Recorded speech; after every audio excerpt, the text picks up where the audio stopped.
Hello everybody and welcome to this review of the Flycam G-Axis Carbon Fiber Stabilizer with Vista-II arm and vest package. Now what I like about this system, it's the best of the old school and new school meeting down the middle that allows you to use your gimbals like your Zhun cranes, your DJIs, all that stuff, and utilize it on here, alleviating the weight and alleviating all the pain that it actually brings. And right now I'm going to show you how to balance this. That's why we have this in this position. But it'll actually alleviate a lot of this tiresome, the loathsome moments that you have on set for 12 hours holding a gimbal. And it's always nice to have a stabilizer arm able to take that weight off and allow you to give you more creative shots, with utilizing more stabilized shots. So right now, let's take a look at what it comes with. Of course, we've taken a look before at the Flycam Vista-II arm. So if you have these two bits of equipment, you could actually bypass buying that and actually buy the Flycam G stabilizer itself, all right? For those that are just getting started, I'll tell you what, it is a challenge in the beginning, but it is worth it. Day one, I kind of had problems with it because I was trying to learn how to work it with my system. Everybody's system is different.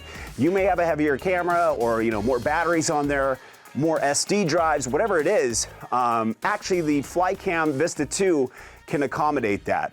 Like I was saying, balancing can be different because utilizing the balance methods are used with these weights down here.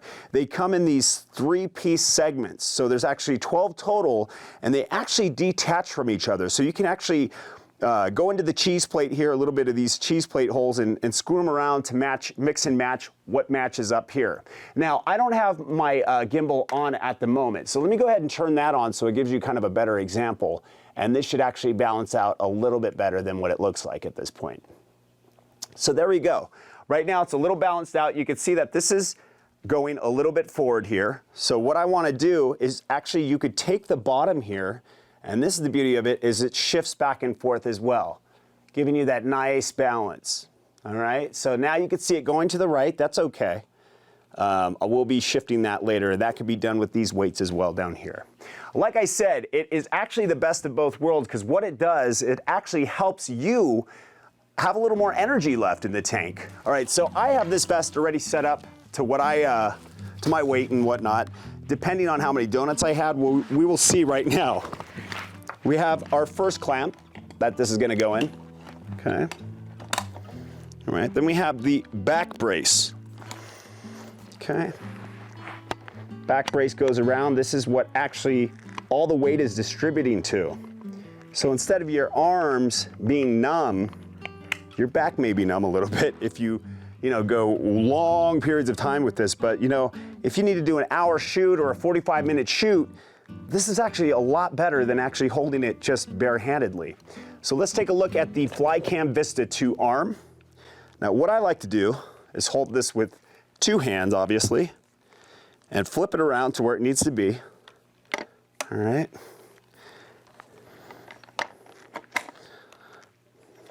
All right, so once you got that in, you're gonna go ahead and utilize these knobs. Now, these knobs down here actually help you if you're seeing that your gimbal, after it's attached, is going too far this way or too far that way.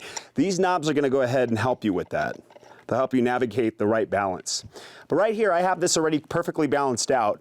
Now, when you set your, your gimbal onto the arm itself, I usually just cradle it, kind of cradle the baby here, make sure it doesn't whack somebody that's behind me or possibly some equipment. And I grab this with 2 arms, go ahead and hook it in right there. Ooh, this gets a little crazy. It's always easier with 2 people. Now, this is an improper way, making a mistake like this, where you have this. So you want to make sure the arm is folded outwards, and you have this over here.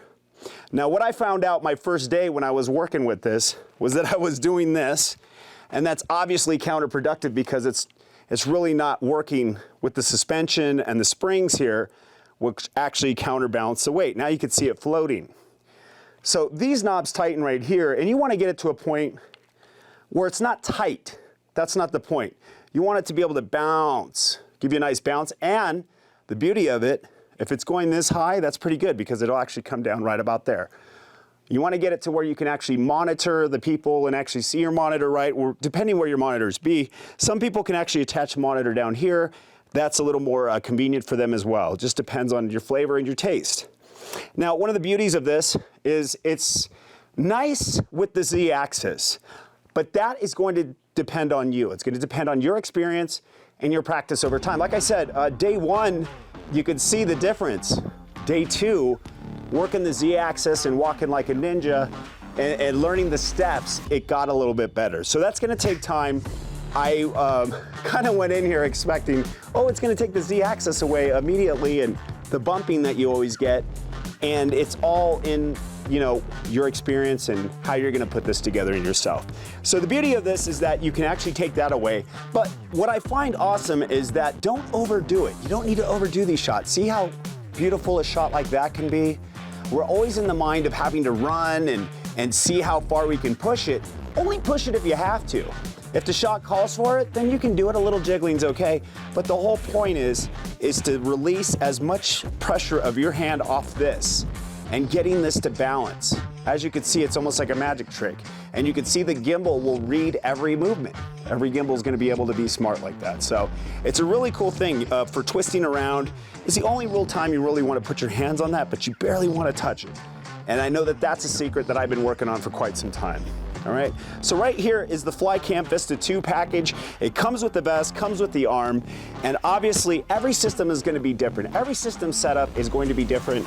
So, you know, don't get impatient with it at first. It's going to take some time. It literally took me a whole day of just trying to troubleshoot. How am I going to set up my rig? How am I going to put it on here? And you know, you're going to need some parts and stuff like that, obviously, with your gimbal and whatnot. But it will attach right at the bottom of any gimbal. There's no like special adapter you need. It'll attach right to the bottom and you're ready to go. So once again, this has been a quick review of the Flycam G-Axis carbon fiber stabilizer with Vista-II arm and vest. It's an awesome package, and like I said, it's like a mini crane. I could use this thing as a crane, and like I don't even need to bring the crane. And once you practice the Z-axis walk, it's almost like having a dolly track everywhere you go. So once again, appreciate you checking us out. Until next time, I'm Steve Inman. We'll see you back here.